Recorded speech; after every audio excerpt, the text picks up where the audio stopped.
इन लोगों के लिए दिल्ली के लोग एक राजनीति का हिस्सा हो सकते हैं, पर मेरे लिए दिल्ली के लोगों के साथ मेरा अलग रिश्ता है। दिल्ली के लोग मेरा परिवार हैं। इन लोगों ने दिल्ली के काम रोके, दिल्ली वालों को परेशान किया, दिल्ली वालों को तकलीफ दी, दिल्ली वालों को सताया, दिल्ली वालों पे अत्याचार किया।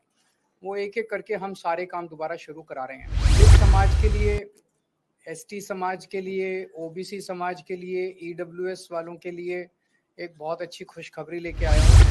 दिल्ली में एक हमने 2017 में स्कीम चालू की थी, मुख्यमंत्री जय भीम योजना। उस योजना के तहत हम दलित, एसटी, ओबीसी और ईडब्ल्यूएस समाज के लोगों को, उनके बच्चों को कोचिंग करने के लिए हम मदद करते थे। इंटेलिजेंस पैसे की मोहताज नहीं है, गरीबों के घर भी इंटेलिजेंट बच्चे पैदा होते हैं, वो भी बहुत इंटेलिजेंट हैं, लेकिन उनको सहूलियत नहीं मिलती, उनको अवसर नहीं मिलते, अपॉर्चुनिटीज नहीं मिलती।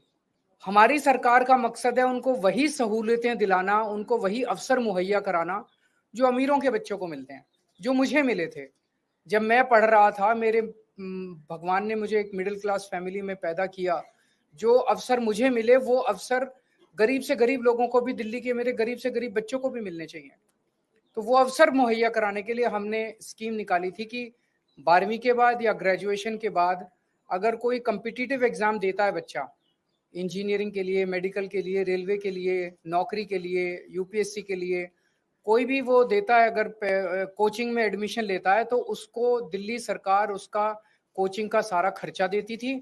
और बाद में हमने उनको 2,500 रुपये महीना भी देना चालू किया था, ताकि पढ़ते वक्त वो कोचिंग इंस्टीट्यूट अगर जाना आना है उसके लिए, उसको जाने आने के लिए और उसके मिसलेनियस एक्सपेंसेस के लिए 2,500 रुपये महीना भी देना चालू किया। कुछ अड़चने कोरोना की वजह से आई और उसके बाद मेरे जेल जाने के बाद ये बिल्कुल ठप हो गई स्कीम। इसको ठप कर दिया गया, जानबूझ के इसको ठप कर दिया गया। लेकिन आज मुझे बेहद खुशी है पूरे दलित समाज को, ओबीसी समाज को, ईडब्ल्यूएस, हमारे गरीब भाइयों को बताते हुए कि आपके बच्चों के लिए आज दिल्ली सरकार ने इस स्कीम को दोबारा चालू कर दिया है। पहले की जो सरकारें थी, अगर उसी तरह से हम भी चलते, कुछ लोग कई बार कहते हैं जी उनकी तो लड़ाई नहीं होती थी, पर उन्होंने कुछ किया भी तो नहीं था।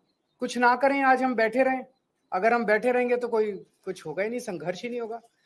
हम ये काम कर रहे हैं। हमने, मनीष सिसोदिया ने स्कूल ठीक किए इसीलिए वो जेल गए, सतिंदर जैन ने मोहल्ला क्लिनिक बनाए इसीलिए वो जेल गए, मैंने बिजली फ्री करी, इतने सारे काम करे इसीलिए मैं जेल गया, इसीलिए इतना संघर्ष है। अगर हम ये सारे काम ना करें, हम भी पैसे कमाएं, ऊपर वाले उनको भी पैसे देते रहें, बांट के, मिल बांट के खाएं, ये तो व्यवस्था चली रही थी। इसी व्यवस्था को तो खत्म करने के लिए आए। इस व्यवस्था, हमारा किसी पार्टी से दुश्मनी नहीं है, हमारी किसी व्यक्ति से दुश्मनी नहीं है, ये पूरी व्यवस्था बदलनी है अपने को मिलके।